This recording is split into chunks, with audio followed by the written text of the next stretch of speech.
Hello, welcome to my latest video. Happy Monday the 18th of October.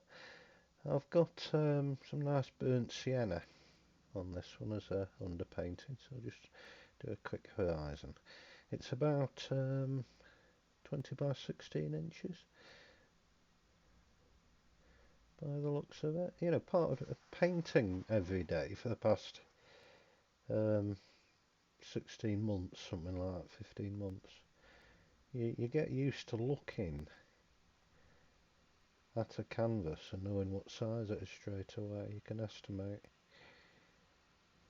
But anyway, just put some titanium white on. The burnt sienna still, I mean it's dry, but it's kicked up a bit, which is nice. It's given a nice warm glow to the sky.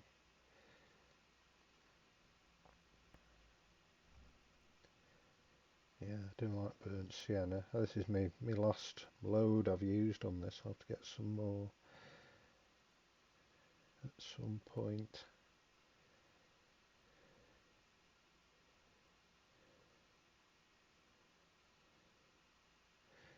Yeah, thank you for all of your likes and your comments and things. And don't forget to subscribe.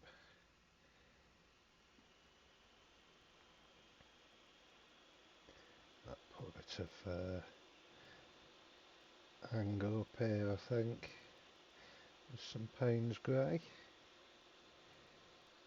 Just to see what would happen.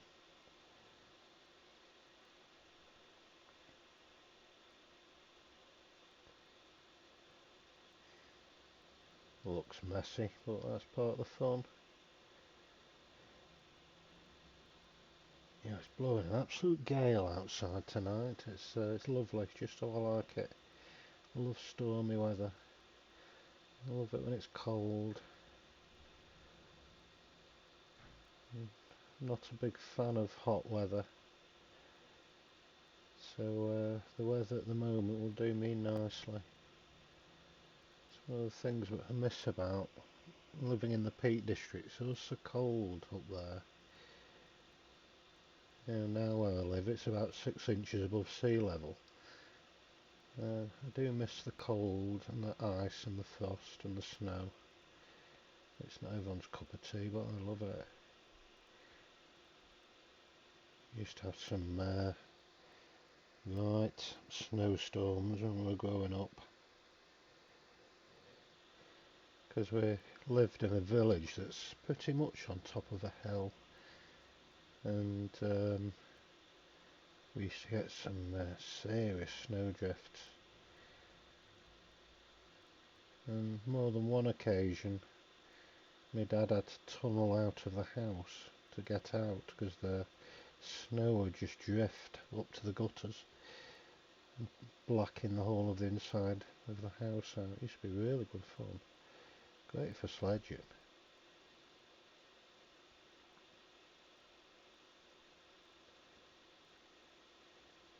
Let's put a bit of yellow in the distance. We used to have some good snowball fights as well and things. All the kids from the village.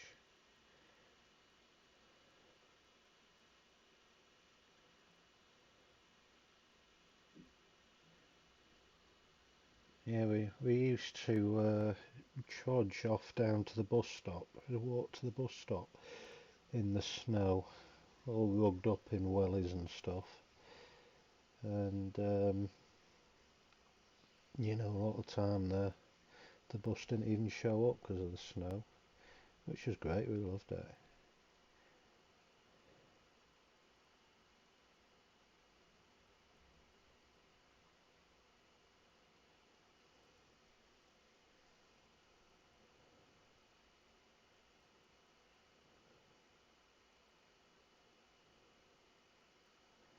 Yeah, we used to get that cut off in the village. That you know, there'd be nothing. There'd be the local shop and the pub, and in later years there was a village cafe, and that was your lot. You know, there's no supermarkets or nothing like that, and And nearest supermarket back then would have been in Buxton. And local farmers used to get the tractor, or tratter as they call it round there, with a big flatbed trailer and fill it full of shopping in Buxton or Bakewell and bring it to us.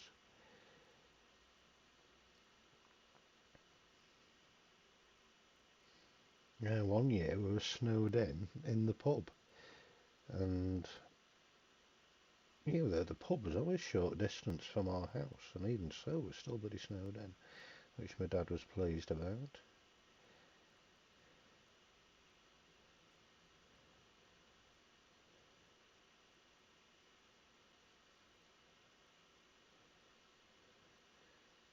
Yeah, so far so good, quite like that sky.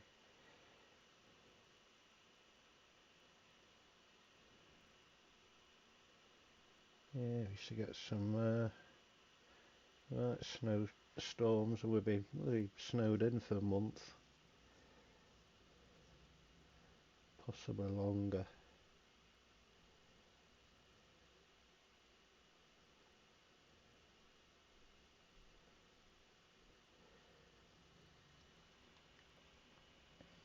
But yeah, living where I do now, next to the sea, don't get any snow here because of the salt.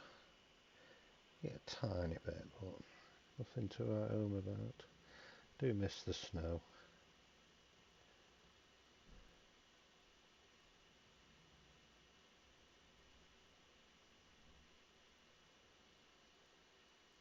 Yeah, back in 2013, something like that, there was the last big snow that I remember in Derbyshire, and we were in the process of moving house, so we went over to the new house in Buxton from Bradwell down Hope Valley. Then it snowed and it snowed and it snowed, and we got stuck at our new house, which was great, but we didn't have a thing. We didn't have anything. All our stuff was back in Bradwell, so we snowed in for about a week or so. Couldn't go anywhere. We didn't have anything at all. I think we had the kettle, and that was about it. So we're okay for booze and coffees, but we're pretty stuck for everything else.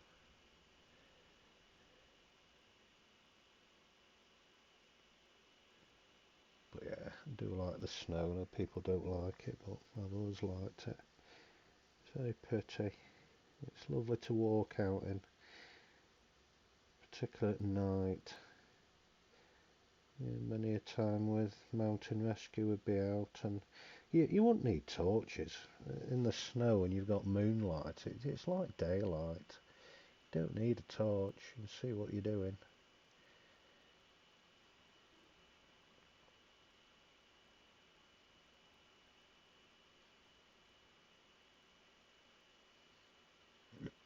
Yes, doing all right. This. Let's have a slurp of my Pepsi. Keep the old vocal cords happy. A bit of yellow has just gone into the sky, and that kind of helps. Just here on the left hand side. I'll keep that. In December, I'm going to be starting using oil paint again. I've used oil paint before, but in my little studio with no ventilation, it's no good really. No good for me or the dogs. And I certainly wouldn't use paint thinner or anything like that, which is even worse. But I discovered the joys of water mixable oil paint, so you don't need terps and all that kind of thing, paint thinner, and it just washes off your brushes, and apparently it behaves just like your traditional oil paint. So I can't wait to give that a go. I think I'm definitely ready.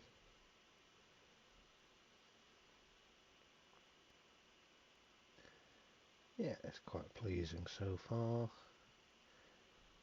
I do like the sky.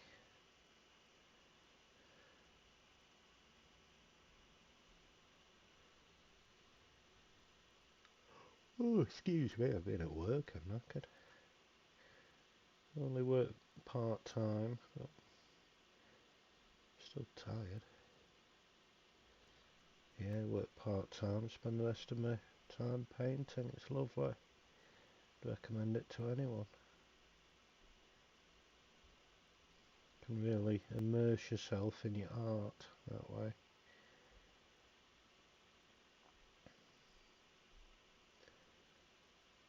Yeah, I'd love to be able to paint full-time, but one day.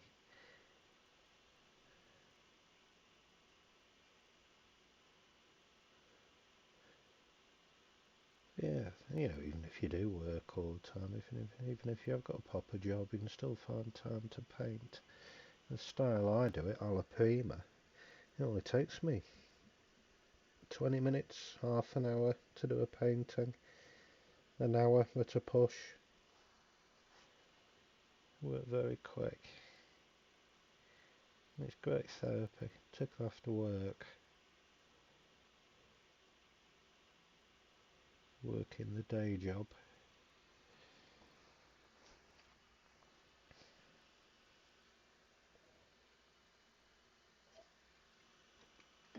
Yeah, I quite like the angle in the sky on the left hand side, just above the horizon. Sorry, the right hand side, just above the horizon. Quite nice. It'll do for me.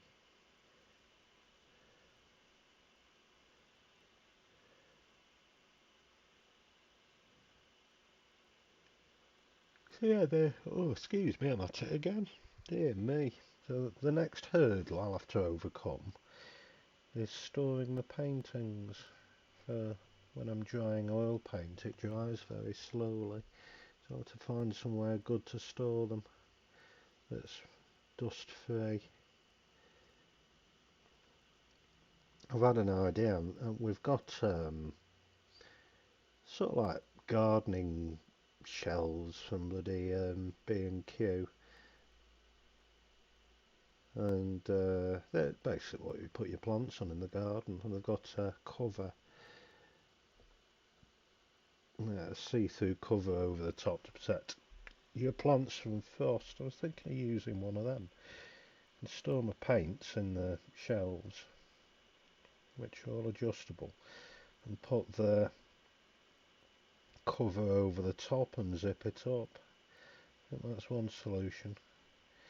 Try and find a little corner in my tiny studio. And the problem with my studio, if you look to the right hand side and just above my painting there's a door. A few weeks ago you actually saw my wife in the background emptying the washing machine. And in that corner's the washing machine, so I've lost, a decent chunk of my studio to like a laundry room thing. I wish it wasn't there, but got to work with what I've got.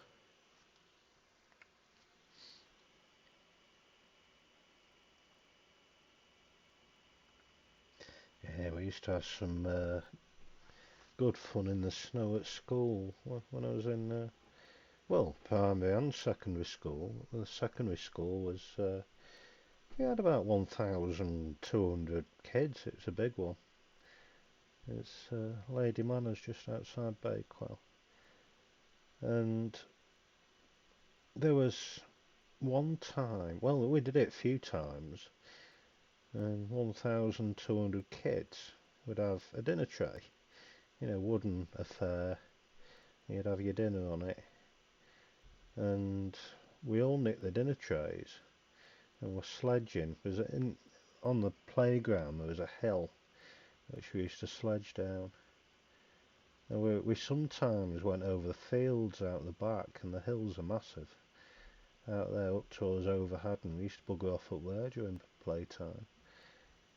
But we were told in assembly there was a load of snow, and we were told under no circumstances are we to use dinner trays to sledge on. So that planted the seed that, that had done well not mentioning it, and we wouldn't have done it. But that planted the seed. So, 1,200 kids had a dinner tray each, and we were all sledging, the back fields at Overhaddon, and, in the playground on the hill and everything else like that. So, school bell went, and we all went off back to lessons and stuff. And I was sat in a class, I can't remember what it was. It was, I don't know, craft design and technology, what they called back then. And there was an army of teachers and dinner ladies gathering up all the 1,200 dinner trays that were scattered all over the playground, and up the hills towards Overhaddon, all over the place. Yeah, farmer's field just adjoining the school was covered in dinner trays. So yeah, the dinner ladies had to stack them all up. Funny. Happened a few times that day. Yeah, we had school uniform, and we had a tie and blazer and all that paraphernalia. It was quite easy to smuggle out a dinner tray, because you just pull it in your jacket and do your buttons up and walk off with a dinner tray. Yeah, good.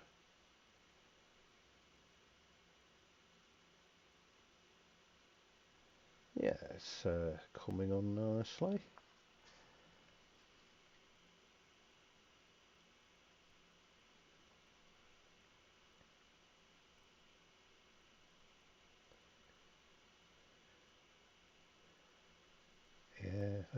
Yeah, the amount of kids that are in the school, used to have some enormous snowball fights,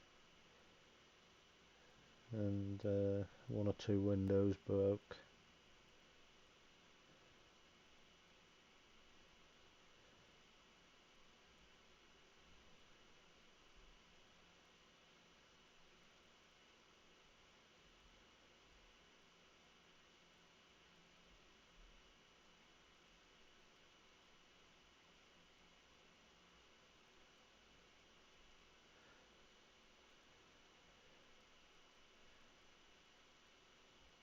Yeah, it's 18 minutes in, and we have a painting. Just about. It's not perfect, but it'll do for me. I'm enjoying it, that's the main thing.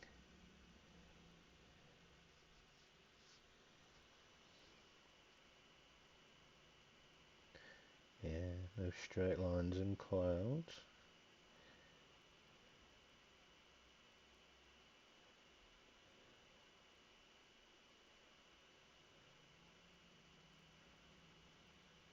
Yeah, you can imagine some artists just frantically waving their hands about. The likes of Turner and Thomas Moran and Constable and people like that, to get these clouds. I'm nothing like those artists, got a long way to go. But yeah, keep practicing, keep churning work out, that's what it's all about.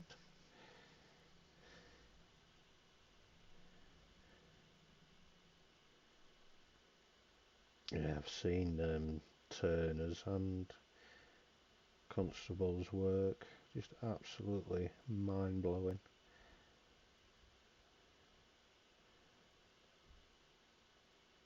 And absolutely Canaletto as well. It's just out of this world. It's mind blowing, their work.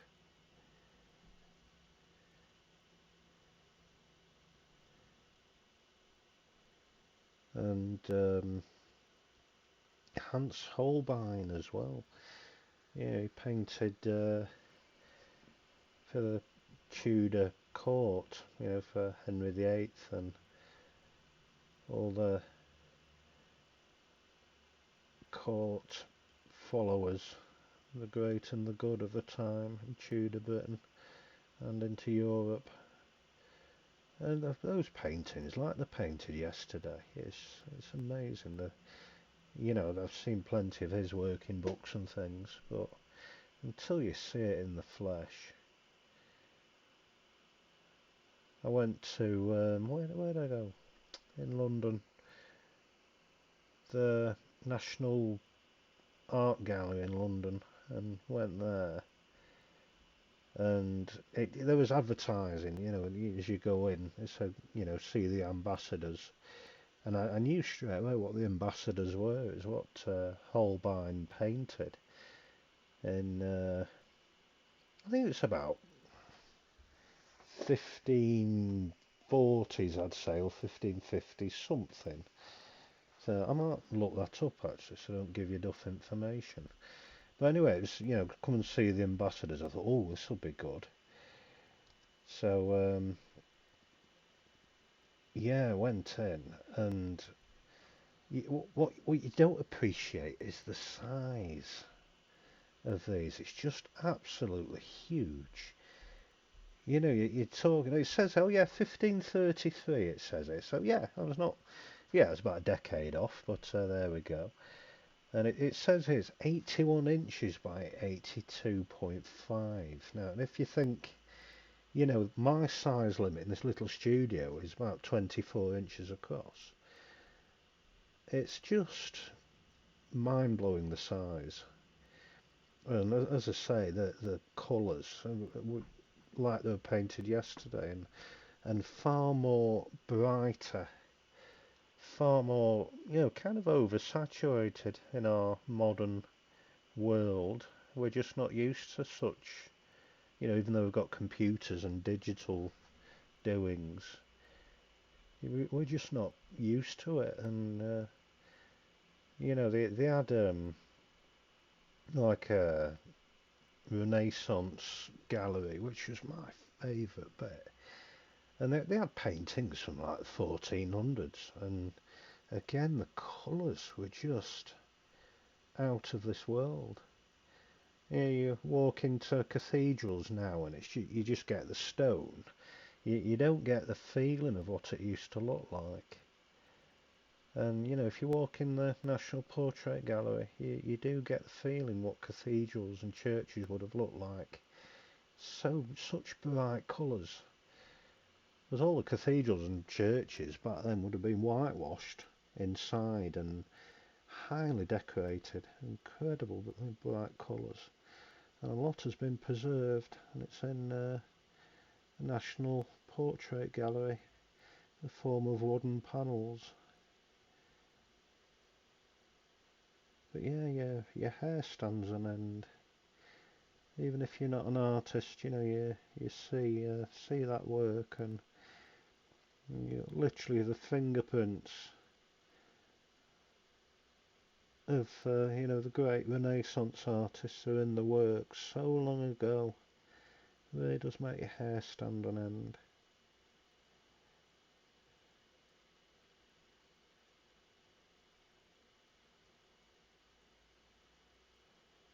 But yeah, if you go to the National Portrait Gallery and the National Gallery and the Tate's in London, and give yourself a day for just one gallery, because there's so much there. There really is. I'd love to quite happily spend days at the National Gallery.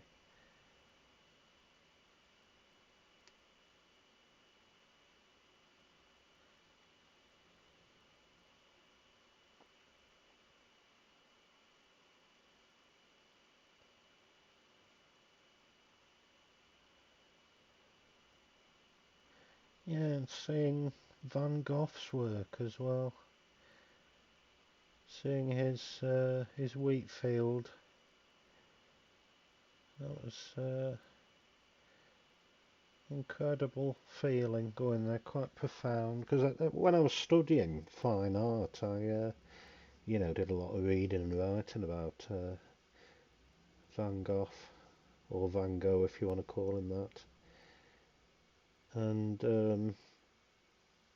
obviously read up on him and I knew about his works and all that sort of thing. And walked into the gallery and, going around all the various rooms, the vast rooms.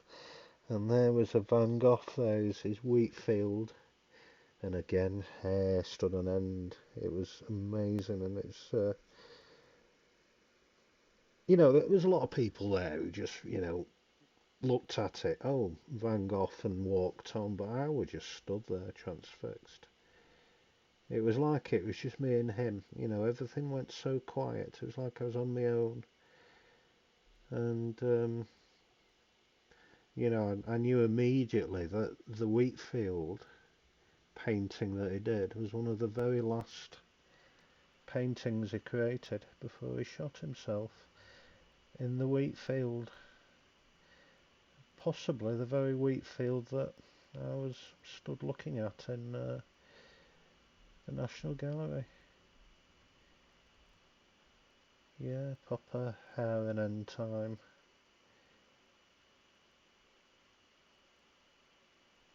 Yeah, you could really see the pain in his brushstrokes, the fear,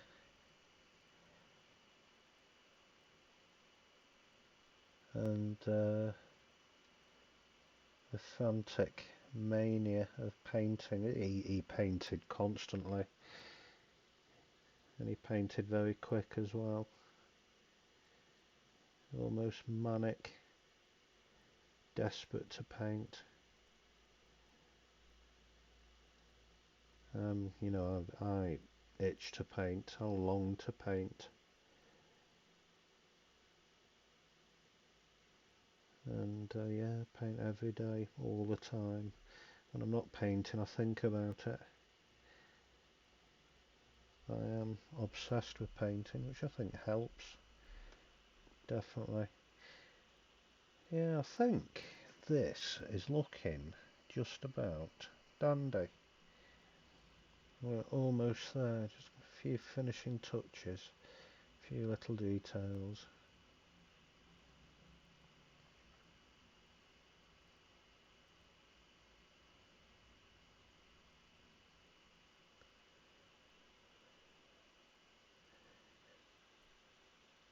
Yeah, it could be anywhere this in the Peak District, I suppose.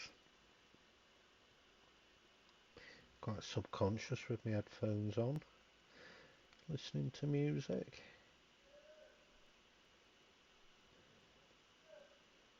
Excuse that noise, it's some idiot walking past the house doing animal noises. Bloody Colwyn Bay for you. I'd live anything, I'd give anything to live in the middle of nowhere.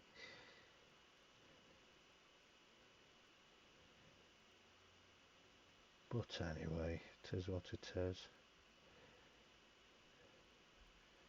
Yeah, sell a few more paintings when I think about moving anywhere.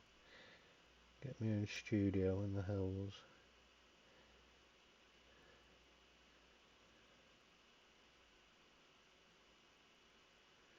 Yeah, I think we're very nearly there.